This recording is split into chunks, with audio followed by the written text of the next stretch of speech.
ข้อยเองชื่อว่าวันนาเด้อทุกคนเด้อเนาะถ้าใครที่ได้ติดตามข้อยเนาะจะเห็นทุกๆช่องทางเนาะแต่ว่าวันนาเทรดเดอร์ว่าจะเป็นFacebook TikTok YouTube เนาะก็ซื้อเดี๋ยวนี้เลยทุกคนเนาะให้ทุกคนเข้าไปติดตามให้แน่เนาะสำหรับมื้อนี้เด้อทุกคนเด้อเนาะข้อยเองเนาะก็บ่ได้เป็นครูเป็นอาจารย์เป็นโค้ชอิหยังมาสอนทุกคนดอกเนาะเป็นเพียงเทรดเดอร์คนหนึงเนาะที่ขึ้นมาแชร์แบ่งปันความรู้ให้กับทุกคนเนาะให้ทุกคนเข้ามาร่วมศึกษานำกันข้อยเชื่อว่าแต่ละคนเนาะที่มีเป้าหมายในการเข้ามาในวงการเทรดล้วนแล้วแต่อยากประสบผลสำเร็จจากมันเนาะอยากหาเงินได้จากมันแม่นบ่ก่อนที่เราจะเข้ามาเราก็เห็นโอ้คนอื่นเทรดได้เทรดมีกำไรเนาะการเทรดมันเป็นแบบใดและมันเฮ็ดจังไดจังสิหาเงินได้เนาะเราเริ่มมีข้อสงสัยละบาดนั้นเนาะเราก็เลยมาหาคำตอบเนาะทุกคนก็เลยทักหาเนาะทักหาแต่ละคนคือตัวอย่างว่าทุกคนทักมาหาข้อยเนาะศึกษาสนใจศึกษาทางด้านการเทรดนี่เนาะการเทรดมันเป็นจังไดเนาะข้อยก็แนะนำให้ตั้งแต่เริ่มต้นวิธีการสมัครเนาะสมัครแล้วก็ทุกๆขั้นตอนแล้วก็เพิ่มเข้ามาในกลุ่มเนาะและกลุ่มเด้อทุกคนเด้อสร้างขึ้นมาเพื่อเป็นการแชร์แบ่งปันความรู้ให้กับทุกคนเนาะเห็นบ่คือมีมีตติงการเทรดเนาะมีตติงการแบ่งปันความรู้นี่ทุกคนก็จะได้เข้ามาร่วมเนาะแชร์มีตติงลงไปถ้าว่าบ่มีกลุ่มเนาะแชตหาส่วนตัวนี่โอ้ยุ่งเลยทุกคนเนาะหลายเนาะหลายคนแฮงเนาะและมื้อนี้เด้อทุกคนเด้อเนาะข้อยก็เอาประเด็นหนึงเนาะก็คือแนวความคิดเนาะแนวความคิดของเทรดเดอร์ที่ประสบผลสำเร็จเนาะสำหรับความคิดนี่เด้อทุกคนเด้อให้เอามาเปรียบเทียบกับตัวเฮาในปัจจุบันเนาะตัวเฮาในปัจจุบันว่าเฮาคิดคือกับเขาเจ้าบ่เนาะเขาเจ้าเป็นเทรดเดอร์ที่ประสบผลสำเร็จล่ะเขาคิดแบบนี้และเฮาเด้เฮาคิดแบบนี้บ่เนาะตัวนี้สำคัญหลายเนาะเฮาก็เลือกเลยแหละเนาะว่าสิเอาแบบใดสิเอาแบบทางกงกันข้ามบ่กงกันข้ามกับประสบผลสำเร็จก็คือล้มเหลวทุกคนเนาะเอาแบบง่ายๆเลยมาไปหน้าที่1เลยทุกคนเนาะไปหน้าที่1เลยสำหรับบทเรียนมื้อนี้ก็ถือว่าจัดเต็มเนาะมาตัวที่1ทุกคนเนาะตัวที่1นี่เนาะข้อที่1เลยเนาะยอมรับเนาะการสูญเสียเป็นส่วนหนึ่งของการเทรดเนาะถ้าใครที่ได้เห็นคลิปค่อยอ่าตัวล่าสุดตัวเนาะค่อยได้บอกไปเลยเนาะมีทีมงานมาคอมเมนต์ว่าติดลบไปเนาะเท่านั้นเท่านี้เนาะเทรดติดลบมีคนมาคอมเมนต์หลายเด้ติดลบเนาะแต่ประเด็นมันอยู่ที่ว่าเนาะการติดลบนี่มันเป็นส่วนหนึ่งของการเทรดการลงทุนเนาะทุกคนที่เข้ามาเทรดเนาะแต่ละคนก็เคยติดลบเบิดคือข้อยเองก็เคยติดลบบ่มีไผบ่เคยเทรดติดลบเนาะแต่มันแตกต่างอยู่ที่ว่าบางคนนี่ติดลบแล้วเลิกลาวงการเลยค่อยจะบ่เทรดเลยค่อยจะออกไปเลยก็แล้วไปเนาะแสดงว่า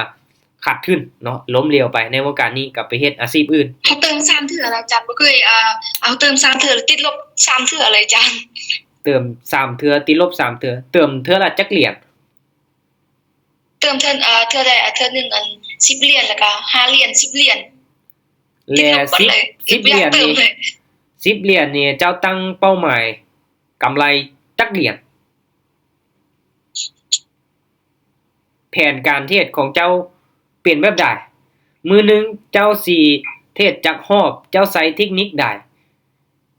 เจ้าฮู้บ่กราฟมันเป็นแบบใดและเป็นหยังมันคือเสียตัวนี้สำคัญนะทุกคนเนาะฮู้บ่อาจารย์มื้อนึง5เหรียญ 50% ก็ต้องถึงและเป็นหยังมันคือเสียตอนที่เจ้าเติมเข้าไปเทรดคือเสียฮู้สาเหตุบ่ย้อนอารมณ์อาจารย์อารมณ์เลยว่ะเป็นอารมณ์ของตัวเองว่ะแม่นพวกก็สำคัญทุกคนเนาะหลักๆเนาะบ่มีไผบ่เคยติดลบคือข้อยเว้าหั่นแหละแต่หลักๆเนาะมาเดี๋ยวค่อยมาอ่านจุฟักเนาะการเทรดเนาะบ่แม่นเกมที่ต้องชนะทุกครั้งเนาะแต่มันคือการบริหารความเป็นไปได้เนาะการบริหารความเป็นไปได้นักเทรดที่ประสบความสำเร็จเนาะจะบ่รู้สึกเสียใจเมื่อขาดทุนเนาะเพราะเขาเจ้ารู้ว่าการเสียคือส่วนหนึ่งของระบบการเสียคือส่วนหนึ่งของระบบได้ทุกคนเนาะฟังคักๆเนาะแม่นอยู่เฮาเสียเงินเนาะแต่เฮาก็ต้องเข้าใจว่า มันก็คือภาคส่วนหนึ่งเนาะเฮาก็ไปเบิ่งว่าเสียย้อนหยังเนาะเดี๋ยวค่อยจะขยายความคือยกตัวอย่างว่าในโลกของธุรกิจทั่วไปเนาะเฮามีค่าเซาฮานเนาะค่าน้ำมันค่าไฟและค่าจ้างพนักงานซึ่งเป็นต้นทุนที่ต้องจ่ายเพื่อให้ได้กำไรกลับคืนมาเนาะอันนี้ยกตัวอย่างว่าเฮาเฮ็ดธุรกิจได้ทุกคนเนาะมันเป็นเงินลงทุนว่าซั่นซะมันเป็นเงินลงทุนช่วงแรกๆเห็นบ่คือทุกคนเข้ามาเทศแรกๆทุกคนก็เสียขาดทุนไปเนาะแต่เปลี่ยนความคิดเด้อทุกคนเด้อเนาะเปลี่ยนความคิดเนาะเข้ามาแล้วสิบวกอย่างเดียวบ่แม่นเนาะในกรณีทับอิฐเฮาเสียนี่มันเป็นการลงทุนมันเป็นการลงทุนเนาะถ้าเปรียบเทียบใส่ธุรกิจก็เปรียบเทียบใช้เฮาจ่ายค่าน้ำค่าไฟค่าจ้างพนักงานนี่แหละเนาะและในโลกของการเทรดเนาะก็เช่นกันการขาดทุนก็คือต้นทุนธุรกิจเนาะถ้าเฮาบ่ยอมจ่ายต้นทุนนี้ตลาดจะบังคับให้เฮาจ่ายบทเรียนที่แพงกว่าก็คือการล้างพอร์ตเนาะเห็นบ่การล้างพอร์ตทุกคนเนาะให้ชื่อคำนี้เนาะคือในกรณีที่เฮาฝากเข้าไปละ100เหรียญเนาะ100เหรียญแต่เฮาติดลบไปแล้วเนาะ30เหรียญแล้วในปัจจุบันเนาะแต่ว่าเฮาแบบ บ่หยุดบ่เซาเนาะเสียไปเรื่อยๆนี่จังได๋ก็พอร์ตแตกเนาะ100นี่หายเบิดเลยทุกคนเนาะเอาเข้าใจง่ายๆทุกคนเนาะมันเป็นการเสียค่าคอร์สเรียนว่าซั่นซะเสียค่าเรียนคือยกตัวอย่างว่าเฮาจะมีความรู้มีประสบการณ์มาจนถึงปัจจุบันบ่ว่าจะเป็นการเข้าโรงเรียนไปเรียนอยู่ไสก็ต้องได้เสียค่าเทอมแม่นบ่เสียค่าเทอมค่าอุปกรณ์เฮาเรียนมาหลายปีตั้งแต่อนุบาลประถมมัธยมเนาะจนฮอดมหาวิทยาลัยก็ได้เสียเงินไปเนาะก็ถือว่าหลายเติบทั้งค่าอยู่ค่ากินค่าหั้นค่านี่เนาะกว่าเฮาสิเติบโตมานี่มันบ่แม่นธรรมดาทุกคนเนาะถ้าว่าเรื่องการเทรดเด้เฮาเข้ามาบ่ฮอดปีซ้ำเนาะเขาอยากประสบผลสำเร็จจากมันยากทุกคนเนาะบางคนเข้ามา3-4ปี4-5ปีเนาะกว่าจะอยู่รอดได้ทุกคนเนาะคือข้อยเองก็เกือบๆ5ปีแล้วเนาะใกล้สิฮอด5ปีแล้วค่อยเข้ามาในวงการเทรดเนาะขนาดข้อยเองก็ยังได้แต่ส่ำนี้เนาะยังบ่ทันได้เก่งยังบ่ทันได้ประสบผลสำเร็จบางมื้อยังมีได้มีเสียปะปนกันไปว่าเรื่องการเทรดทุกคนเนาะถ้าว่าเฮามีแต่ได้กับได้นี่โอ้รวยเนาะรวยคนที่เข้ามาเทศนี่มีแต่คนรวยที่จริงมันบ่แม่นเนาะเฮาเบิ่งคือมันง่ายเนาะแต่ว่ามันก็ง่ายคือยากยากคือง่ายทุกคนเนาะว่าเรื่องการเทรดนี่ได้มันบ่ได้ง่ายเสมอไปเนาะถ้าเฮาเฮ็ดให้มันยากมันก็ยากเฮ็ดให้มันง่ายมันก็ง่ายเนาะเฮ็ดแบบใดล่ะถ้าทุกคนมีงบ10เหรียญ20เหรียญเนาะอยากได้กำไร100 200 300มีโอกาสเป็นไปได้บ่เป็นไปได้แต่มันยากทุกคนเนาะถ้าเฮ็ดให้มันง่ายเด้มีต้นทุนจัก100มาเทศ มาเทศเอากำไร1เหรียญ2เหรียญอันนี้โคตรง่ายไผก็เฮ็ดได้แต่ก็คือว้าวเนาะทุกคนเนาะมันง่ายเกินไปมันก็บ่ท้าทายคนเฮาล่ะเกิดความโลภอยากได้หลายสุดท้ายเอาไปเอามาก็ขาดทุนเห็นบ่มันจะเป็นแบบนั้นเนาะ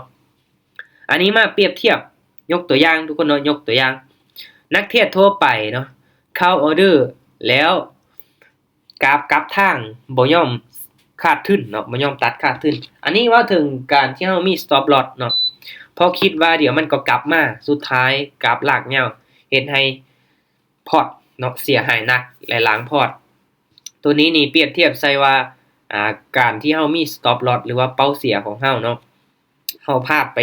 4ไม้5ไม้ติดแล้วบ่พักคูณเงินขึ้นไปไม้ที่6ไม้ที่7ไม้ที่8ล้างพอร์ตเลยเนาะพอร์ตแตกเลยบ่ได้เลยทุกคนเนาะนักเทรดมืออาชีพเนาะการตั้งจุด stop loss เนาะไว้ที่$10เนาะตั้งแต่ก่อนเข้าออเดอร์เมื่อกราฟไปปิดทางส้นกับ stop loss เขาเจ้าจะปิดออเดอร์ทันทีโดยความสบายใจและรู้ว่าตนเองเสียแก้ไขได้และยังมีทุนต่อไปในออเดอร์หน้าเนาะเห็นบ่ทุกคนเนาะบางคนนี่เสียแล้วควบคุมตัวเองบ่ได้เฮ็ดให้พอร์ตแตกเนาะเขาต้องมี stop loss เนาะมีเป้าเสียข้างในเนาะทุกคนเนาะตัวนี้อันนี้นี่เป็นหน้าที่1เนาะแต่ว่าหน้าต่อมาทุกคนเนาะตัวนี้ก็คือกันเนาะตัวนี้ก็คือกันเป็นหัวข้อเดียวกันเนาะแต่ว่าเจาะลึกลงมาอีกเนาะคือว่าเรื่องการสูญเสียทุกคนเนาะไปข้อที่1ก่อนเนาะการขาดทุนเนาะคือต้นทุนทางธุรกิจเนาะ ในโลกของการเทรดบ่มีระบบใดชนะ 100% การเสียเงินในออเดอร์ที่ผิดทางเปรียบคือกับค่าเช่าห้านและค่าดำเนินธุรกิจที่เราต้องจ่ายเพื่อแลกกับโอกาสในการสร้างกำไรเห็นบ่ต่อมาเนาะต้องกำหนดราคาที่ยอมจ่ายก่อนเทรดเสมอตัวนี้แหละสำคัญนะทุกคนบางคนเนาะบ่ฮู้เลยว่าเฮายอมรับความเสี่ยงได้เท่าใดเนาะเฮากล้าเสียไปเท่าใดเนาะถ้าเป็นเงินที่เฮานำมาเทรดน่ะเป็นเงินเย็นแท้ๆน่ะเป็นเงินที่เฮากล้าได้กล้าเสียนะเนาะเฮาวางแผนมาแล้วเนาะยกตัวอย่างว่าเฮามีเงินเดือนอยู่10ล้านเฮาก็แบ่งมาจาก1ล้านเนาะเป็นเงินที่เฮายอมเสียได้เนาะว่าแล้วก็เฮาตั้งไว้แล้วถ้ามันเสียเท่านี้โอเคเฮายอมรับได้ว่าซั่นๆเนาะตัวนี้นี่แน่นอนทุกคนเนาะเฮาต้องมีจุดตัดขาดทุนหรือว่า stop loss ไว้ล่วงหน้าทุกครั้งเนาะมันคือการกำจัดความเสียหายให้อยู่ในระดับที่เฮาควบคุมได้เพื่อบ่ให้การผิดพลาดเพียงครั้งเดียวทำลายเงินทั้งหมดในพอร์ตเนาะสำหรับตัวนี้ทุกคนเนาะบัดนี้ตัดความรู้สึกอยากเอาชนะตลาดตัวนี้สำคัญเด้อทุกคนเนาะการเอาชนะตลาดนี่มันเป็นไปได้ยากเนาะตลาดบ่เคยสนใจว่าเฮาเป็นไผการดึงดันบ่ยอมรับว่าตนเองวิเคราะห์ผิดและหวังว่ากราฟจะกลับมาจะยิ่งเฮ็ดให้ขาดทุนหนักกว่าเก่าการยอมแพ้ให้เป็นคือทางรอดของมืออาชีพเห็นบ่ทุกคนเนาะบางมื้อตลาดมันบ่งามบางช่วงเฮาเข้าตลาดบ่ได้เทคนิคมันบ่ได้ผลเฮ็ดจังได๋ก็บ่วินเฮาก็ต้องพักบ่ฟ้าวที่จะอยากเอาคืนเนาะอยากแก้แค้นตลาดนี่เจ็บตัวทุกคนเนาะเจ็บตัวเนาะตัวนี้นี่สำคัญเนาะบัดนี้เปลี่ยนการขาดทุนให้เป็นค่าเรียนรู้เห็นบ่คือที่ค่อยเว้าเนาะมันเป็นการจ่ายค่าเทอมค่าเรียนทุกคนเนาะเมื่อเสียแล้วอย่าปล่อยให้เสียละล่าให้มันให้นำมันมาเนาะทบทวนเด้อทุกคนเด้อเนาะเมื่อเฮาเสียแล้วต้องนำมันมาทบทวนรีวิวคืนเนาะว่าผิดพลาดย้อนหยังเข้าผิดจุดเนาะตลาดผันผวนหรือเทรดผิดแผนเพื่อใช้เป็นข้อมูลในการพัฒนาตนเองในออเดอร์ถัดไปเนาะตัวนี้เนาะเห็นบ่ทุกคนเนาะเสียแล้วต้องเอามันมาเป็นบทเรียนอย่าให้มันเสียไปแบบฟรีๆเนาะเฮาผิดพลาดได้แต่ต้องเรียนรู้จากความผิดพลาดทุกคนเนาะการขาดทุนเนาะคือต้นทุนทางธุรกิจคือเว้าอะไรเนาะนักเทรดทุกคนต้องจ่ายเห็นบ่นักเทรดทุกคนต้องจ่ายเพราะบ่มีไผสามารถชนะตลาดได้ 100% เนาะดังนั้นก่อนเข้าออเดอร์ทุกครั้งเราต้องกำหนดจุดตัดขาดทุนเนาะไว้เสมอเพื่อล็อกความเสี่ยงที่บ่ให้พอร์ตพังทุกคนเนาะเมื่อกราฟผิดทางต้องยอมรับความจริงแล้วปิดออเดอร์ทันทีโดยบ่ฝืนดึงดันจะเอาชนะตลาดแล้วจึงนำเอาความผิดพลาดนั้นกลับมาทบทวนเป็นบทเรียนพัฒนาตนเองในรอบถัดๆไปทุกคนเนาะเห็นบ่ตัวนี้แหละเนาะอันนี้คือข้อที่1ในมื้อนี้ทุกคนเนาะประเด็นหลักๆใหญ่ๆในมื้อนี้เนาะทุกคนพอเข้าใจบ่ข้อนี้หรือว่ายังมีตัวใดสงสัยเว้าเรื่องการยอมรับเนาะการสูญเสียมันเป็นส่วนหนึ่งของการเทรดทุกคนบ่มีไผที่บ่เคยเทรดเสียบ่มีไผที่บ่เคยเทรดติดลบเนาะถ้าว่าบ่อยากเสียบ่อยากติดลบเลยนี่คือที่ค่อยเว้าเนาะบ่ต้องเทรดเนาะเพราะคนที่เข้ามาเทรดมีแต่คนติดลบเนาะแต่ว่าบ่หมายความว่าติดลบอย่างเดียวเนาะมันมีได้มีเสียอยู่แล้วเนาะบางคนติดลบแล้วเอามันมาเป็นบทเรียนคือที่ว่าเนาะมันเป็นจุดเริ่มต้นของการศึกษาให้รู้ทีมงานค่อยหลายคนเนาะคนที่เข้ามาในกลุ่มค่อยก็หลายและความจริงเด้อทุกคนเด้อบ่ฮู้ว่าทุกคนเป็นบ่ทรงแรกทุกคนจะบ่อยากเฮ็ดฮูทุกคนจะอยากเอาเงินเข้าไปเทรดก่อนหลังจากที่ทุกคนเทรดเสียตอนนั้นแหละทุกคนจะกลับมาศึกษาเฮ็ดฮูแม่นบ่ค่อยว่าทรงแรกแนะนำให้ศึกษาบ่อยากศึกษาเฮ็ดฮูปานใดเฮาอยากลองเฮาอยากเทรดก่อนอยากเอาเงินจริงเข้ามาเทรดก่อนเนาะอีหลีเนาะบางคนสมัครปึ๊บเนาะฝากเงินเข้าไปเทรดล่ะติดลบจังค่อยมาศึกษาคืนเนาะเจ็บตัวแล้วจังค่อยมาศึกษาคืนตัวนี้เนาะคนส่วนใหญ่มักเป็นทุกคนเนาะแม่นแล้วเคยเป็นเนาะ แม่นเป็นแบบนี้เลยแม่นๆตัวนี้แหละสำคัญทุกคนเนาะคนเฮานี่อยากลองก่อนอยากเทศให้เสียก่อนแล้วจึงค่อยมาศึกษาให้รู้คืนเนาะให้เจ็บตัวก่อนหั่นนะคิดว่ามันง่ายเนาะคิดว่ามันง่ายบ่ต้องเรียนรู้อิหยังหลายเนาะเอาไปเอามามันบ่ได้ง่ายคือที่คิดทุกคนเนาะมันยากเติบเนาะบ่ว่าจะเป็นการเทรดในรูปแบบใดทุกคนเนาะการเทรดการลงทุนเนาะค่อนข้างที่จะยากแต่น้อยหนึงแต่ก็บ่เกินความสามารถคนอื่นเฮ็ดได้เฮาก็เฮ็ดได้เนาะโอเคสำหรับหน้านี้ทุกคนเนาะไปหน้าต่อไปนี่ตัวนี้มาข้อที่2บาทนี้ทุกคนเนาะข้อที่2นี่โฟกัสขบวนการบ่แม่นกำไรระยะสั้นเป็นหยังเทรดเดอร์ที่ประสบความสำเร็จเขาเจ้าคือคิดแบบนี้น้องกำลังเปลี่ยนเป็นหยังทุกคนเนาะเป็นหยังเขาต้องโฟกัสที่ขบวนการลงมือหลายกว่าผลกำไรแบบระยะสั้น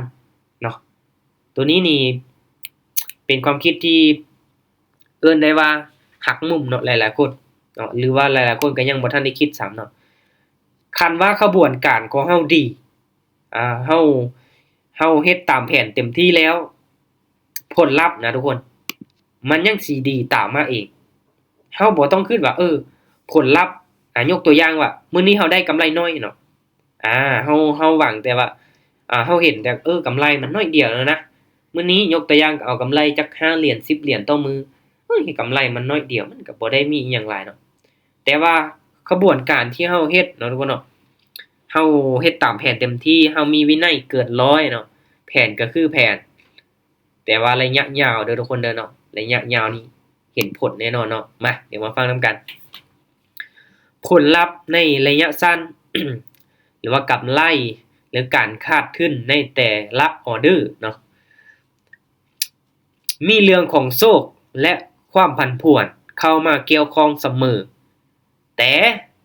ในระยะยาวเด้อทุกคนเด้อแต่ในระยะยาวนี่ขบวนการที่ถูกต้องเท่านั้นที่จะสร้างผลตอบแทนที่ยืนยงเห็นบ่ตัวนี้เนาะถ้าเฮาโฟกัสแต่ตัวเลขกำไรเฮาจะเกิดความกดดันและพาให้ละเมิดกฎทุกคนเนาะละเมิดกฎ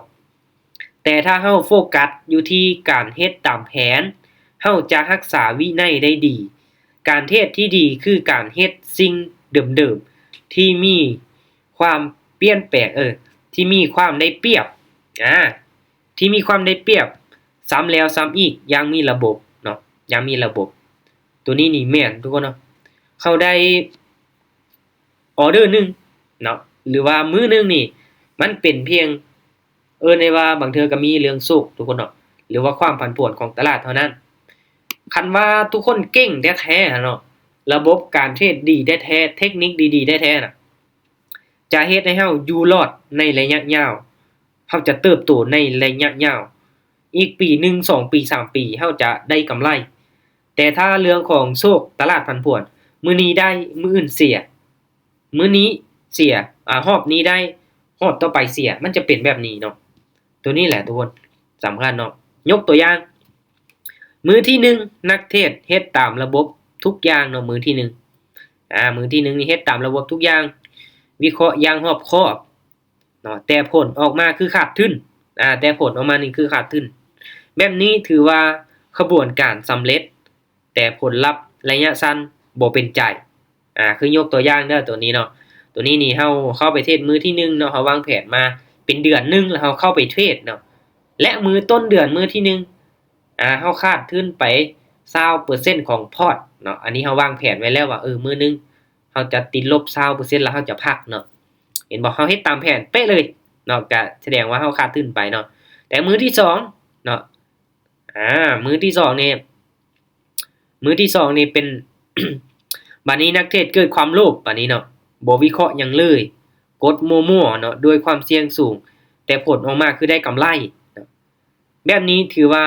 ขบวนการล้มเหลวเพราะมันคือการพนันซึ่งจะเฮ็ดให้อีกในมือต่อๆไปจะล้มละลายแน่นอนทุกคนเนาะตัวนี้นี่สำคัญหลายได้ทุกคนเนาะหลักๆนี่เฮาต้องโฟกัสที่แผนกระบวนการของเฮาเนาะ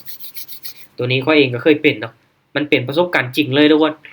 ก็คือแบบเอาเทรดมาเนาะ ค่อยเทรดมานี่แหละตอนนั้นค่อยใช้ต้นทุนน้อยเนาะเพราะว่าตัวเองยังบ่มีงบหลายเอางบ20ปลายเหรียญเข้ามาเทรดได้ไปประมาณ18มื้อ19มื้อบวกเนาะบวกมื้อละน้อยมื้อละน้อยมื้อละ10มื้อละ10มื้อละ10ขึ้นไปจากต้นทุน20ปลายเหรียญไปเป็น100เนาะบัดสุดท้ายเนาะโอ้ขาดทุนทุกคนเนาะติดลบไปบ่ฮอดเนาะหลังจากขาดทุนแล้วบ่หยุดเนาะในมื้อนั้นพอร์ตแตกเลยจากที่ปันมาเนาะต้นทุนกำไรหายเบิดเจ็บใจทุกคนเนาะก็นี่แหละทุกคนเนาะหลักๆให้เฮาเฮ็ดตามแผนก่อนเนาะเฮ็ดตามแผนโฟกัสที่แผนเฮาดีเนาะแผนเฮาดีลบก็ให้อยู่ในแผนบวกก็ให้อยู่ในแผนเนาะถึงแม้นว่าผลลัพธ์ระยะสั้นคือเว้าหั่นแหละเนาะมื้อนึงอาจจะได้กำไรน้อยเด้มื้อละ10เหรียญมื้อละ5เหรียญเนาะแต่ว่าเฮาเฮ็ดไปทุกมื้อนี้ก็10มื้อนี้ก็10เดือนหนึง30มื้อ300เหรียญโอ้ยบ่ธรรมดาเด้ได้เดือนละ300เหรียญเนาะก็ถือว่าหลายเติบถ้าหลายเป็นเงินกีบเนาะ2เดือน600 3เดือน900เหรียญปอโตถ้าว่าเฮาเทศยกตัวอย่างว่าเทศแบบมั่วซั่วเนาะมื้อนี้ได้30มื้ออื่นติดลบ50มื้อฮื้อได้40มื้อต่อมาติดลบอีก100นึงเอาไปเอามาเอาไปเอามาแบบนี้นี่เอาไปมาติดลบคือเก่าทุกคนเนาะโอ้บ่ได้เนาะตัวนี้นี่สำคัญหลายทุกคนเนาะให้โฟกัสที่ขบวนการลงมือเนาะนะโฟกัสขบวนการบ่แม่นกำไรระยะสั้นทุกคนเนาะโฟกัสในสิ่งที่เฮาควบคุมได้โฟกัสในสิ่งที่เฮาควบคุมได้เด้อทุกคนเด้อย้ำว่าควบคุมได้เนาะกำไรระยะสั้นเป็นสิ่งที่ควบคุมบ่ได้ย้อนความผันผวนของตลาดเนาะแต่สิ่งที่เฮาควบคุมได้ 100% คือวิธีการวิเคราะห์การเข้าออร์เดอร์เนาะแล้วก็แผนการบริหารทุนของเฮานั่นเองเนาะคือตัวอย่างว่าเฮากำไรเนาะเฮาหวังแต่ว่าโอ้กำไรอย่างเดียวหวังแต่ให้มันวินอย่างเดียวเนาะแต่ว่าเฮาบ่เบิ่งเลยการวิเคราะห์เป็นจังได๋จุดเข้าออร์เดอร์เป็นจังได๋แผนการของเฮาเนาะเราต้องโฟกัสในสิ่งที่เฮาควบคุมได้ว่าซั่นซะผลลัพธ์นี่มันเป็นจังไดก็เฮาควบคุมบ่ได้อยู่แล้วเนาะแต่เฮาเฮ็ดกระบวนการให้มันเต็มที่เนาะลงมือมันเต็มที่เนาะเฮ็ดถึกแผนคือชนะเนาะตัวนี้ก็เฮ็ดตามแผนถ้าเฮ็ดตามระบบอย่างถูกต้องแล้วผลออกมาขาดทุนก็ถือว่าประสบผลสำเร็จในกระบวนการแต่ถ้าเฮ็ดมั่วๆเนาะบ่มีแผนแล้วได้กำไรมันคือความล้มเหลวที่โชคดีซึ่งอันตรายในระยะยาวเด้อทุกคนเด้อเห็นบ่ย้ำเลยเนาะในระยะยาวทุกคนเนาะระยะยาวสำคัญเนาะโอเคกำไรคือผลพลอยได้เห็นบ่เนาะกำไรคือผลพลอยได้เมื่อเฮารักษาขบวนการและเฮ็ดสิ่งที่ถูกต้องซ้ำๆอย่างมีวินัยความผันผวนในระยะสั้นจะถูกตัดออกไปและผลกำไรที่ยืนยงจะตามมาเองโดยอัตโนมัติทุกคนเนาะตัวนี้แหละสำคัญโอเคพอเข้าใจเนาะทุกคนเนาะสำหรับข้อที่2นี้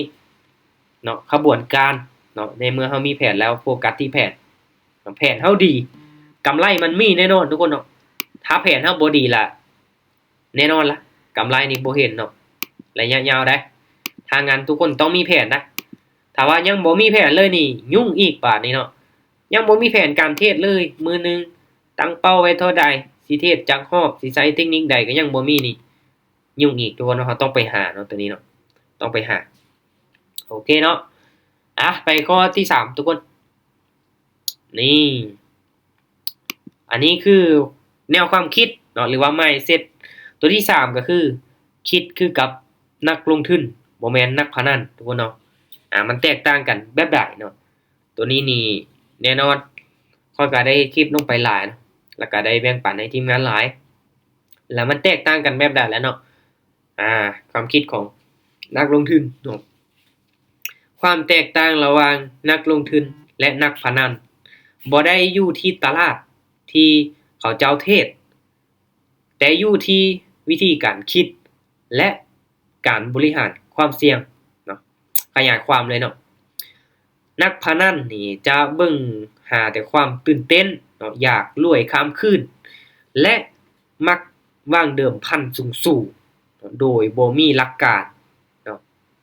โดยบ่มีหลักการทุกคนเนาะ High risk no reward ส่วนนักลงทุนจะเบิ่งถึงเรื่องความคุ้มค่าเนาะการคุ้มครองเงินทุนเนาะ Risk Management เนาะและการเติบโตแบบทบต้นเนาะ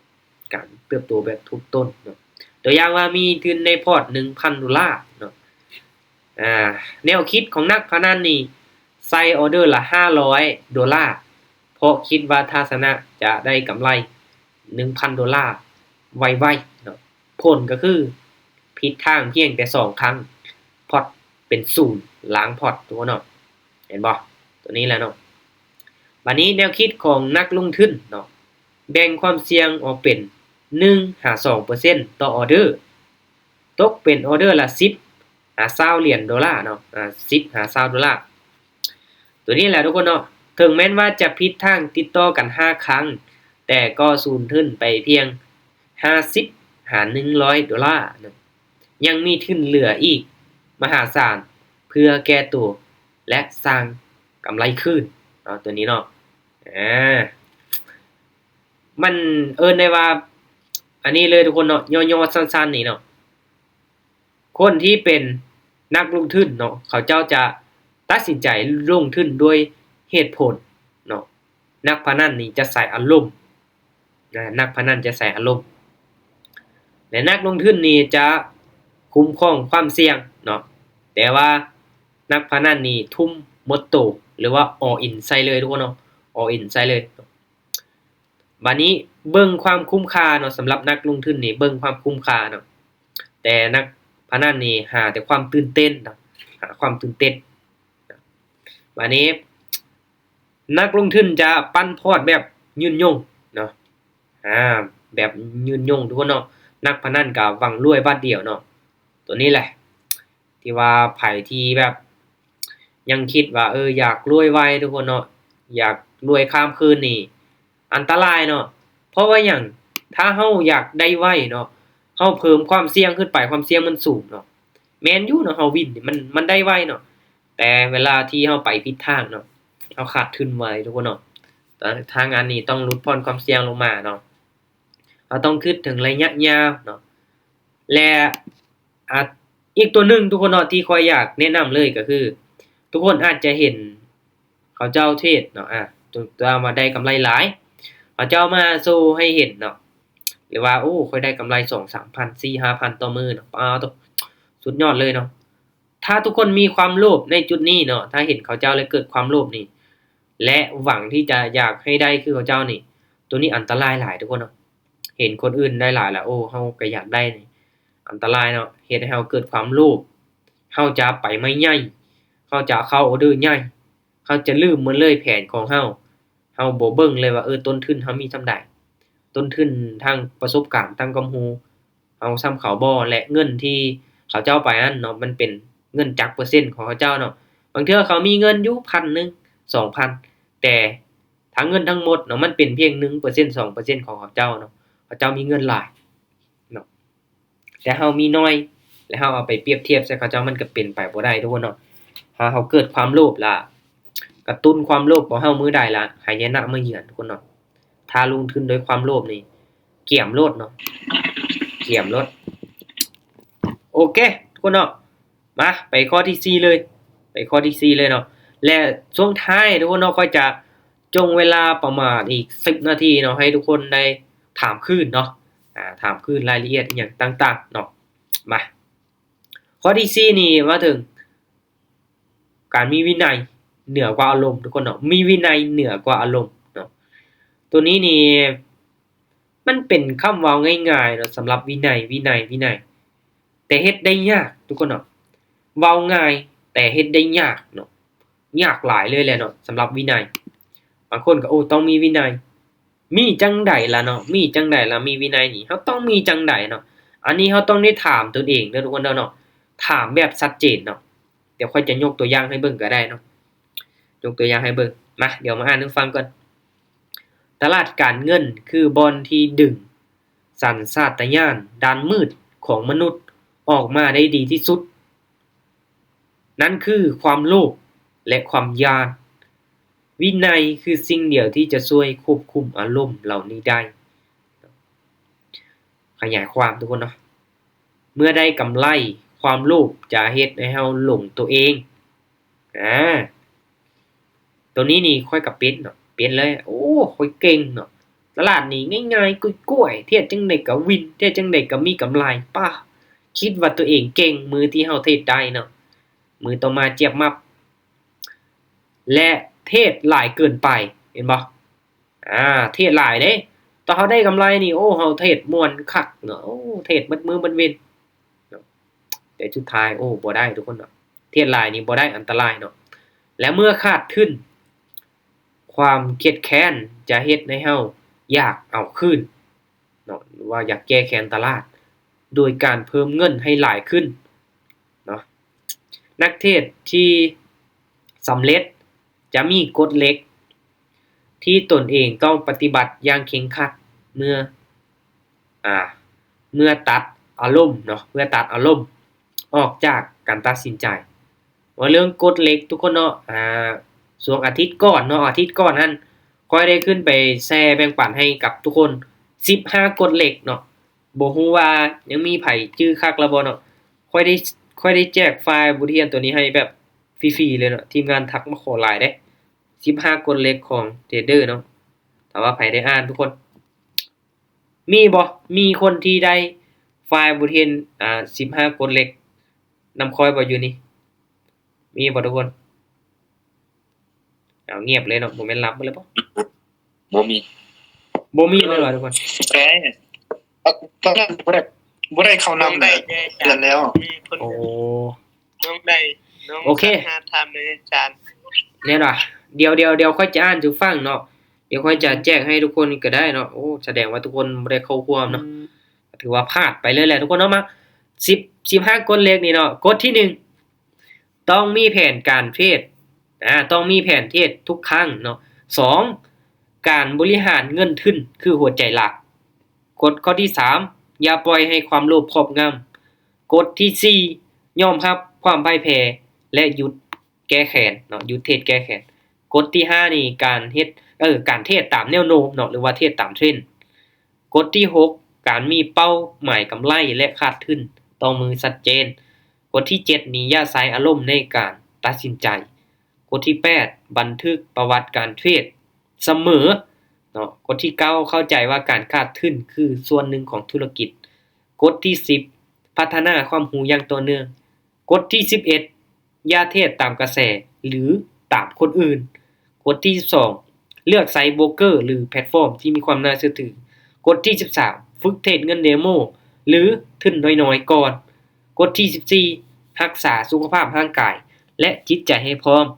กฎที่15เบิ่งการเทรดเป็นธุรกิจระยะยาวทุกคนเนาะพอเข้าใจและได้ความรู้พื้นฐานการลงทุนโอเคเดี๋ยวค่อยจะเอาเบอร์ให้ทุกคนให้ทุกคนทักมาทาง WhatsApp เด้อให้แคปหน้านี้ไว้เนาะทุกคนได้เข้าร่วมมีตติ้งของคอยเนาะได้แล้วอาจารย์โอเคสุดยอดเลยไปอ่านเนาะอ่านแล้วก็ท่องให้จื้อถ้าบ่จื้อก็จดแล้วก็ติดไว้เนาะติดไว้อยู่ฝาหั่นเนาะให้เราเหลียวไปเห็นโอเค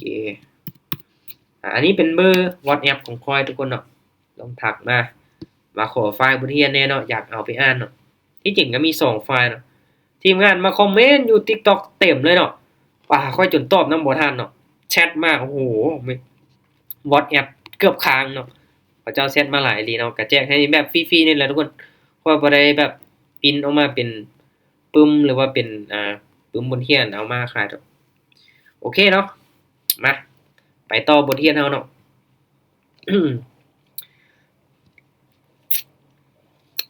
ฮอดใส่แล้วเมื่อกี้เนี่ยตัวนี้เนาะยกตัวอย่างทุกคนเนาะยกตัวอย่างเด้อการเทรดแก้แค้นเนาะrevenge trading นักเทรดเสียไป3ออเดอร์ติดเริ่มรู้สึกร้อนรนเนาะหน้าแดงใจสั่นเลยกดเข้าออเดอร์ที่4โดยจำนวนเงินที่หลายกว่าเก่าเป็น3เท่าเนาะเมื่อหวังว่าจะเอาเงินคืนเนาะจะเอาทุนคืนในบาทเดียวสุดท้ายตลาดบ่เป็นใจเฮ็ดให้เสียทั้งหมดอันนี้ยกตัวอย่างทุกคนเนาะคันว่าเฮาอยากเอาคืนตลาดนี่เกมโลดเนาะอันตรายการแก้ไขด้วยวินัยนักเทรดมืออาชีพเนาะตั้งกฎไว้เนาะถ้าเสีย3ออเดอร์ติดหรือ เสียครบ 5% ของพอร์ตในมื้อนั้นต้องปิดหน้าจอทันทีเขาเจ้าจะลุกไปย้างเลาะดื่มน้ำหรือเฮ็ดกิจกรรมอื่นๆเพื่อให้สมองหลั่งสารเคมีแห่งความเครียดออกไปก่อนแล้วจึงค่อยกลับมาเทศใหม่ในมื้อต่อไปด้วยใจที่สงบเนาะโอ้โอเคคนทักมาแล้วเนาะเดี๋ยวมันจะมีเสียงต้องเนาะแต่ว่าทุกคนแชทมาเนาะ ทักไปแล้วอาจารย์ โอเคเดี๋ยวจบมีตติ้งไปเลยเนาะจบมีตติ้งโอเคตัดอารมณ์ออกจากกราบคุณเนาะตัวนี้นี่อย่าให้อารมณ์ครอบงำทุกคนเนาะบ่เทศด้วยความโลภเมื่อได้กำไรและบ่เทศประสดตลาดเพื่อหวังเอาคืนเมื่อขาดทุนเนาะท่องเอาไว้ในใจทุกคนเนาะท่องให้จื้อเนาะตัวนี้เนาะสำคัญหลายเนาะหยุดตามกฎเหล็กเนาะหยุดตามกฎเหล็กตั้งเป้าหมายชัดเจนว่าเสียครบจำนวนหรือได้กำไรฮอดเป้าแล้วต้องปิดหน้าจอทันทีโดยบ่มีข้อยกเว้นเนาะโดยบ่มีข้อยกเว้นเนาะวินัยคือสุดเกราะวินัยคือสุดเกราะทุกคนเนาะเทคนิคเฮ็ดให้เฮานี่เข้าออเดอร์ได้แต่การควบคุมอารมณ์และรักษาวินัยคือสิ่งเดียวที่ป้องกันบ่ให้พอร์ตพังทุกคนเนาะบ่ให้พอร์ตแตกเนาะตัวนี้แหละตัวนี้นี่สำคัญหลายเดี๋ยวทุกคนเนาะ มาข้อที่5ข้อสุดท้ายทุกคนเนาะตัวนี้นี่ก็คือว่าเนาะเบิ่งการเทรดเป็นเกมระยะยาวเนาะเบิ่งการเทรดเป็นเกมระยะยาวก็แน่นอนทุกคนเนาะว่าถึงความอยากได้ความอยากรวยความโลภของคนเฮามันมีอยู่แล้วบ่ว่าไผก็อยากรวยไวเนาะคือข้อยเองก็อยากรวยไวมักฟังสุดๆเรื่องแบบนี้ว่าซั่นโอเค ข้อยเองก็อยากรวยไวเนาะมีไผที่บ่อยากรวยบ่ทุกคนอยู่นี่อยากรวยบ่ถ้าอยากรวยก็ลองคอมเมนต์กันมาเบิ่งอ้าวหรือว่าอินเทอร์เน็ตค่อยหายแล้วทุกคนโอ้โอเคทุกคนได้ยินเสียงบ่ สัญญาณหลุดเมื่อกี้นี้เนาะอินเทอร์เน็ต ได้เงินอาจารย์ โอเคกลับมาได้ยินแล้วเนาะโอเคเมื่อกี้นี้ก็สัญญาณหลุดไปค่อยถามทุกคนว่ามีไผอยากรวยบ่อยู่นี่ทุกคนมีไผอยากรวยบ่อ้าวเปิดไมค์ติทุกคน มีน้องอยากรวย อยากรวยบ่โอเคอยากรวยแบบอยากรวยภายในมื้อหนึงก็สิบอกวิธีให้เอาบ่ เอา อยากรวยภายในมื้อห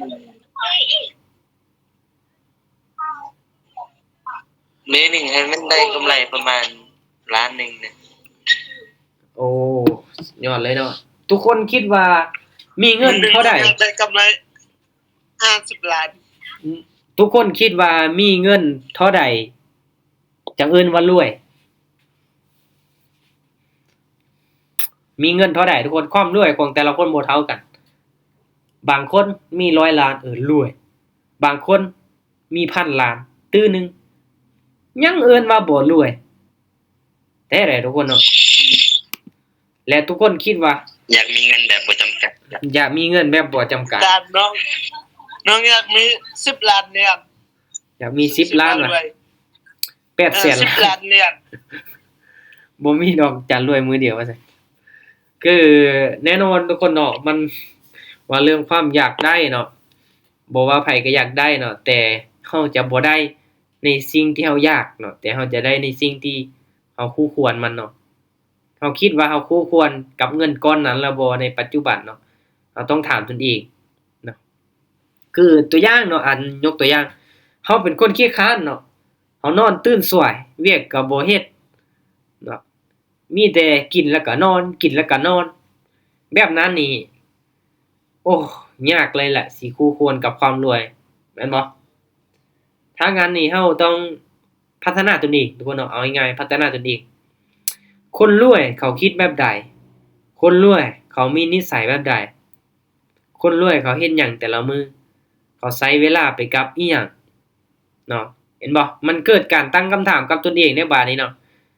คนรวยนี่มันแตกต่างจากเฮาแบบใดวะทั้งที่เขาเจ้าก็มีมือมีตีนมีแข้งมีขาคือกันเนาะเฮาก็ต้องเบิ่งเนาะเปรียบเทียบให้เป็นเด้อทุกคนเนาะบ่หมายความว่าเปรียบเทียบแบบตัดพ้อตัวเองบ่แม่นเนาะคนรวยเขาใช้ชีวิตแบบใดเขาหาเงินแบบใดเขาใช้จ่ายแบบใดเนาะและไปเบิ่งตอนที่เขาจ่ายเงินมันบ่แม่นเด้ทุกคนเนาะเห็นแต่โอ้คนรวยจ่ายเงินเนาะซื้อหั้นซื้อนี่เฮาก็ต้องไปเบิ่งตอนที่เขาเจ้าเฮ็ดตอนที่เขาเจ้าสร้างเนาะเขาเจ้าเริ่มเฮ็ดธุรกิจไปฟังประสบการณ์ไปถามหาความรู้จากเขาเจ้าต้องอดทนส่ำใดล้มลุกคลุกคลานมาส่ำใดเนาะอันนี้ทุกคนเนาะถ้าว่าอยากรวยถ้าอยากรวยค้ำคืนบางคนคิดว่าซื้อเลขรวยโอกาสที่เฮาจะถึกเลขมันมีน้อยเนาะคันเฮาบ่เป็นคนที่มีบุญแท้ๆเนาะซื้อเลข6ตัวซื้อเลข6ตัวได้ตื้อ1 2ตื้อโอ้เฮาก็คิดว่าตัวเองสิมีบุญส่ำนั้นบ่ทุกคนเฮาคิดว่าเฮาก็เป็นคนที่มีบุญขนาดนั้นบ่เนาะคือ ถ้าเราคิดค่าเอาใหม่ถ้าได้เงินมาหลายก็สุดท้ายมันจะเสีย ถ้าเฮาได้มาแบบฟุกๆเนาะเฮาได้มาแบบบังเอิญเนาะเงินก้อนนั้นน่ะมีโอกาสที่จะกลับคืนเนาะเสียกลับคืนไปได้เพราะว่าเฮาได้มาปึ๊บเนาะเฮามีแต่จ่ายอย่างเดียวเพราะว่าเฮาได้มาโดยเฮาบ่มีความรู้เด้เฮาได้มาแบบบังเอิญว่าซั่นซะเนาะคือยกตัวอย่างว่าเฮาถูกเลขเฮาก็หลังจากที่เฮาซื้อเลขมื้อละแสนไปซื้อมื้อละล้านบาดนี้เนาะซื้ออีกมื้อละ2ล้านเนาะเอาไปซื้อหั้นซื้อนี่ซื้อเบิดซื้อรถซื้อบ้านซื้อเรือนเนาะแน่นอนว่ามันมีค่าใช้จ่ายตามมาเนาะแต่เฮาเอาไปซื้อเบิดละบาดนี้เนาะเฮาพันบ่ได้ใช้ชีวิตในปีเดียวซ้ำเนาะเฮาพันยังอยู่อีก4ปีหรือว่า20ปี30เนาะอีก50ปีว่าซั่นซะว่าซั่นก็อีก100ปีและเงินเฮาใช้เบิดแล้วเนาะบาดนี้เนาะยุ่งเลยเนาะทั้งหมดมีจากข้ออาจารย์เนาะทั้งหมดมีประมาณ5ข้อทุกคนเนาะสำหรับมื้อนี้แต่ว่าคือเว้าทุกคนเนาะเฮาเทศนี่ก็คือกันคันว่าเฮา all in เฮาคิดว่ารวยมื้อนี้ all in วินมื้ออื่นก็ all in อีกมื้อต่อไปเฮาก็อยาก all in อีกเนาะมันติดเป็นนิสัยเด้มันติดเป็นนิสัยเนาะว่าเรื่องการ all in เฮาอยากได้หลายเด้มื้อนี้ได้หลายมื้อหน้าเฮาก็อยากได้หลายอีกแม่นบ่มื้อนี้ได้กำไร 1,000% ของต้นทุนมื้อหน้าก็สิเอาอีก 1,000% ของต้นทุนมื้อหน้าก็สิเอาอีก 1,000% อีกเนาะและมื้อที่ตลาดมันบ่เป็นใจเฮาจะติดลบเฮาจะขาดทุนเนาะเห็นบ่ตัวนี้แหละสำคัญทุกคนเนาะให้เบิ่งการเทรดเป็นระยะยาวคือเฮาได้มื้อละ 10% ตัวอย่างว่ามี100นึงเฮาเก็บ10มื้อต่อมาก็เก็บ10มื้อต่อไปก็เก็บ10ถ้ามีพอร์ต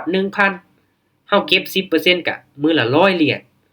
มื้อละ100เหรียญเนาะพอร์ตเฮาบวกทุกมื้อผ่านไปปีนึงเผลอๆนี่บ่ฮอดปีซ้ำเฮามีพอร์ตอยู่ 10,000 เหรียญ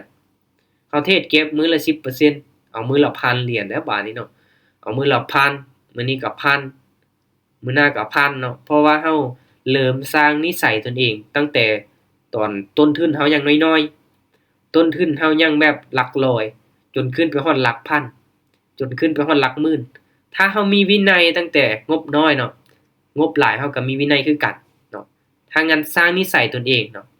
สร้างนิสัยตนเองดูเนาะตัวนี้สำคัญหลายเนาะการแล่นมาราธอนเนาะบ่แม่นเรื่องระยะสั้นทุกคนเนาะบ่ตัดสินอนาคตจากผลการเทรดเพียงแต่มื้อเดียวหรืออาทิตย์เดียวแต่ให้วัดผลเป็นรายเดือนหรือรายปีเพื่อเบิ่งภาพรวมของความสำเร็จเน้นพอร์ตโตด้วยดอกเบี้ยทบต้นบ่เล็งรวยทางลัดโดยความเสี่ยงสูงแต่เน้นสร้างกำไรสม่ำเสมอเพื่อให้เงินทุนเติบโตแบบทบต้นอย่างมั่นคงในระยะยาวเนาะคือปัจจุบันเนาะค่อยก็ลดพรความเสี่ยงมาหลายจากที่แต่ก่อนเอากำไรหลายเปอร์เซ็นต์แบบหลายเท่าของต้นทุนเนาะลดพรมาเหลือ 10% ต่อไปเนาะเผลอๆอาจจะลดลงไปกว่านี้เนาะพ อร์ตเฮาใหญ่แล้วเฮามีต้นทุนหลายอาจจะเก็บ 5% เนาะ 3% ของต้นทุนเพราะว่าหยังเฮาเทรดเฮาได้กำไรส่ำนั้นเฮาสบายใจพอร์ตของเฮาบ่เสี่ยงและมีโอกาสเฮ็ดได้ทุกมื้อเทรดแล้วมีเวลาไปใช้ชีวิตไปเฮ็ดอย่างอื่นเนาะถึงว่าจะได้น้อยก็อย่าเฮาบ่ได้เอาไปเปรียบเทียบกับคนอื่นเฮาบ่ได้เอากำไรของเฮามื้อนี้ไปเปรียบเทียบกับของคนอื่นเนาะตัวนี้แหละทุกคนเนาะหนังสือมีอาจารย์เขียนเองที่แม่นๆเนาะสำหรับบทเรียนหยังต่างค่อยก็เขียนเองเนาะ คือว่าทุกคนเนาะถ้าเฮาเอาไปเปรียบเทียบกับเขาเจ้าภายในมื้อหนึ่ง2มื้อเนาะมื้อนี้เขาเจ้าได้หลายยามมันข้อยนี่ข้อยปัจจุบันข้อยเบิ่งรถไผสิอยากได้กำไรหลายเป็นพันหรือว่าเป็นหมื่นก็ยามันเนาะแต่ผลระยะยาวเด้อเนาะอีกปีหนึงเขาสิได้แบบนั้นบ่เขาสิอยู่รอดส่ำเฮาบ่ถึงว่าเฮาสิได้น้อยก็ยามมื้อนี้เนาะอีก2ปี3ปีเด้ชีวิตไผสิดีขึ้นกว่าเก่าไผสิอยู่รอดเนาะ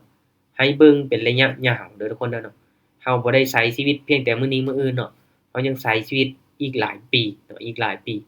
เป็นจุดเริ่มต้นเนาะโอเคทุกคนสำหรับมื้อนี้เนาะก็ถือว่าอีกหน้านึงยังเหลืออีกเนาะนี่สรุปเด้อทุกคนเด้อสรุปมื้อนี้เนาะสรุปมื้อนี้นี่เนาะ conclusion มื้อนี้นี่การก้าวสู่การเป็นนักเทรดมืออาชีพที่ประสบความสำเร็จบ่ได้วัดกันว่าไผมีเทคนิคที่มหัศจรรย์กว่ากันแต่มันคือการวัดกันที่ความแข็งแกร่งของ mindset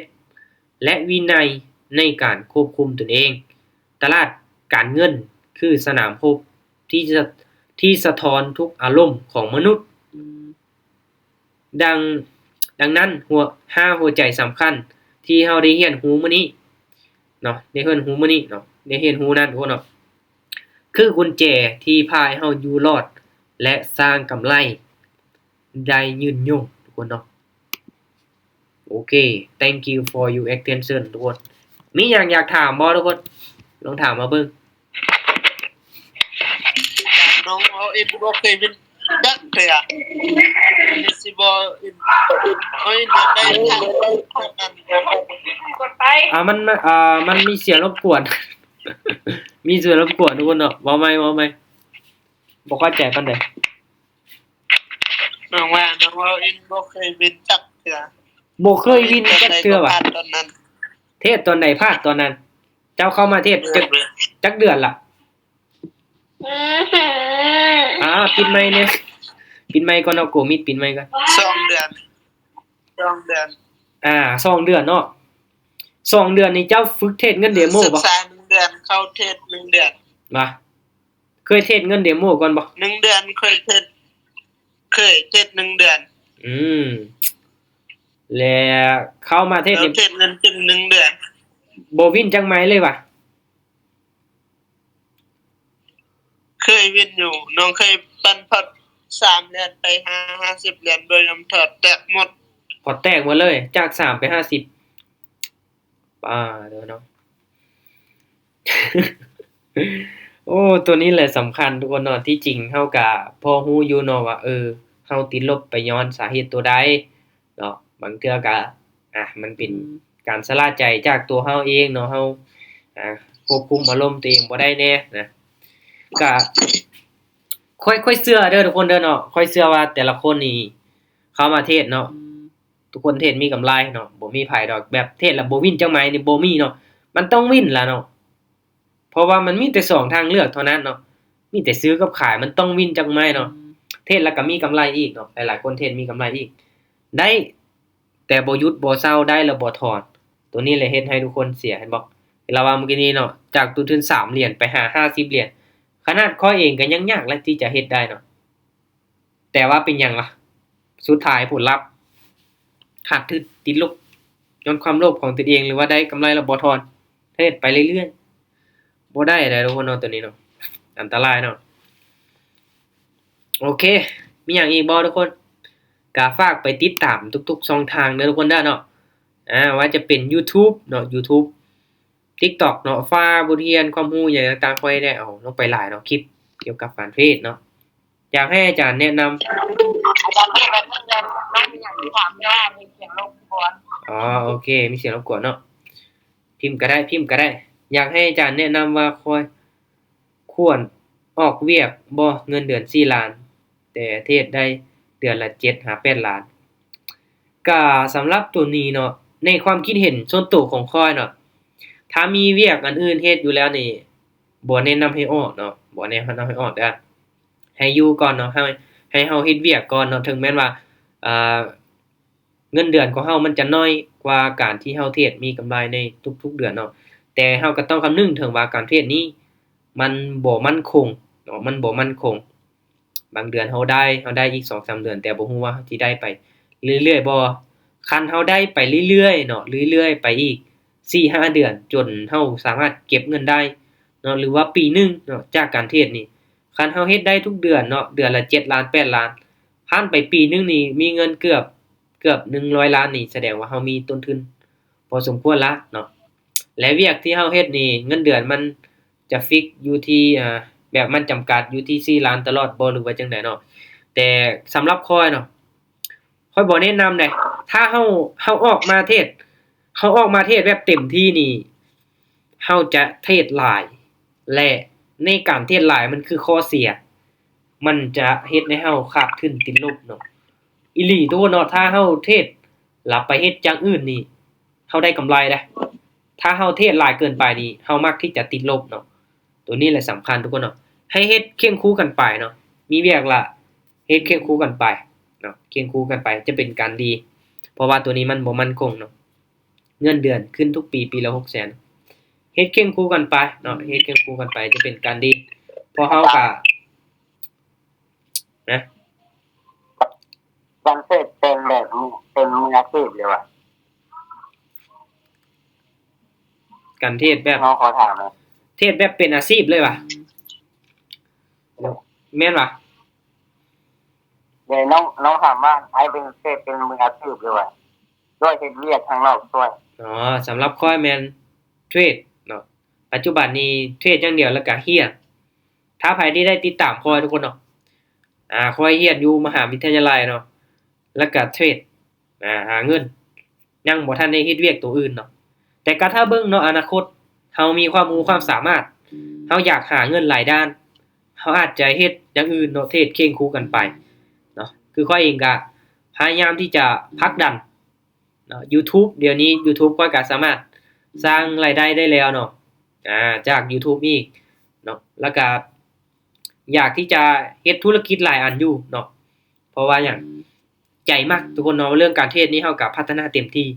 แม่นเนาะปัจจุบันนี้แม่นเทรดเนาะเทรดแบบเต็มร้อยเลยโอเคมีหยังอีกบ่ แต่เดี๋ยวก็ โอเค ไอ้มีปึ้มแบบยังปึ้มผ่านบ่ สำหรับปึ้มนี่บ่มีทุกคนเนาะสำหรับปึ้มนี่บ่มีเนาะส่วนหลายจะเป็นไฟล์บทเรียนคือที่ค่อยได้เฮ็ดคลิปว่าจะแจกให้กับทุกคนเนาะค่อยจะแจกเป็นไฟล์บทเรียนให้เนาะบ่ได้เฮ็ดปึ้มมาขายหยังดอกเนาะก็ตัวนี้แหละเนาะหลักๆค่อยจะเฮ็ดเป็นคลิปความรู้เด้อทุกคนเนาะคลิปความรู้เป็นคลิปในการอธิบายการเทศให้เบิ่งหยังต่างๆเนาะก็ย่อสรุปมาเนาะว่าเรื่องปึ้มมันก็บ่กวมรวมมันก็บ่กวมรวมแบบได้ว่าแตกต่างจากคลิปหลายปานใดทุกคนเนาะเพราะว่าแต่ละคลิปความรู้มันก็ย่อๆมาเนาะก็จะเฮ็ดเป็นคลิปให้ความรู้เนาะลงไปอยู่ใน YouTube หลายกว่าเนาะบ่ได้เฮ็ดเป็นปึ้ม อาจารย์น้องเขาถามเดี๋ยวตอนอาจารย์เขาอาจารย์เคยเห็นไปเทศก่อนอาจารย์จึงเขาอาจารย์ฮู้เลย ค่อยมีรุ่นอ้ายเนาะตอนค่อยเรียนอยู่ม.7 ล่ะค่อยเห็นรุ่นอ้ายเขาเจ้าเทศเนาะเขาเจ้าก็โพสต์ลงนี่แหละเนาะค่อยก็ทักไปสนใจเนาะเพราะว่าช่วงนั้นมันเป็นช่วงหลังโควิดมาเนาะหลังโควิดมาล่ะเฮาก็อยากรู้ช่องทางในการหาเงินเนาะเพราะว่าข้อยเองตอนนั้นแล้วก็พอมีเงินอยู่ก้อนหนึงเนาะสามารถหาเงินได้เต็มได้แล้วเนาะก็บ่ได้หลายเนาะแล้วก็เห็นเขาเจ้าเทรดลงทุนแล้วก็เข้าไปศึกษานำเขาเจ้าเนาะถามความรู้นำเขาเจ้าเนาะเห็นเขารุ่นอ้ายนี่แหละรุ่นอ้ายเนาะเขาเจ้าเรียนจบก่อนแล้วก็เข้ามาแล้วก็ได้เจาะลึกลงไปเนาะรู้จักหลายๆคนเนาะปัจจุบันนี้ถ้าว่าเฮามีเขาเจ้าแนะนำเนาะผู้ที่มีความรู้มีประสบการณ์แนะนำล่ะเฮาจะ รู้ทางลัดว่าซั่นๆเนาะรู้ทางลัดตัวใดควรเฮ็ดตัวใดบ่ควรเฮ็ดเนาะเขาเจ้าก็คอยแนะนำเนาะการมีทีมงานคอยให้คำปรึกษาตลอดเนาะเราจะเติบโตไวทุกคนเนาะเรามีที่ปรึกษาเด้เขาเจ้าเก่งเนาะเขาเจ้ามาแชร์แบ่งปันข้อมูลให้เราก็สิเก่งไปนำเขาเนาะทุกคนเนาะโอเคอีหยังอีกบ่เวลาก็พอดีเลยมื้อนี้ อาจารย์นุ่นอ้ายของอาจารย์เดี๋ยวนี้ยังเทศอยู่หรือบ่ เทศอยู่เนาะเทศอยู่ปัจจุบันนี้เขาเจ้าก็เทศอยู่ สิหยัง ทุกคนน่าจะบ่ฮู้ดอกเพราะว่าเราก็บ่ได้เป็นคนดังเนาะเป็นคนแถวบ้านเนาะคนแถวบ้านคนใกล้ๆกันว่าแล้วก็เป็นคนที่ค่อยรู้จักนี่แหละเนาะเราจังไว้ใจเด้เราก็ต้องถามคนรู้จักเนาะคันว่าคนอื่นแบบเราบ่รู้จักเลย เห็นเขาเจ้าเทศเราก็บ่ไว้ใจเนาะคันว่าเราเห็นคนรู้จักเนาะเราก็ไว้ใจปัจจุบันนี้เราก็เทศอยู่เนาะโดนๆก็เทศอยู่โอเคทุกคนเนาะสำหรับมื้อนี้เอาไว้เพียงเท่านี้ก่อนเนาะเดี๋ยวค่อยทักหาจากส่วนตัวได้โอเคทุกคนเนาะก็ยินดีให้คำแนะนำยินดีให้คำปรึกษาเนาะสำหรับทุกคนที่เข้ามาศึกษาเข้ามาเทศเนาะก็ให้ศึกษาหาความรู้ใส่ตัวเองดีๆเนาะคือที่ค่อยเว้าคนอื่นที่เว้าว่าจังได๋ก็อย่าเนาะการเทศมันง่ายมันหาเงินได้ไวหรือว่าจังได๋ก็ให้เราศึกษาหาความรู้ให้เรามีความรู้เนาะมีประสบการณ์กับตนเองมันจะเป็นการดีศึกษาหาความรู้เรื่อยๆเนาะบ่มีคำว่าง่ายทุกคนคันว่าเราบ่อยากศึกษาเรียนรู้อยากได้แต่เงินอย่างเดียวมันก็เป็นไปบ่ได้เนาะความรู้เราหลายเรามีความรู้มีประสบการณ์หลายเดี๋ยวเงินมันก็เข้ามาเองทุกคนเนาะโอเคเอาตั้งใจศึกษาตัวใดที่มีผลตอบแทนสูงได้ไวแน่นอนแหละความเสี่ยงมันก็สูงเวลาเสี่ยงก็เสียไว้คือกันเด้อทุกการลงทุนมีความเสี่ยงทุกคนเนาะศึกษาข้อมูลดีๆโอเคไว้เป็นมื้ออื่นเนาะมื้อต่อๆไปขอบใจทุกคนที่เข้าร่วมเด้อทุกคนเด้อ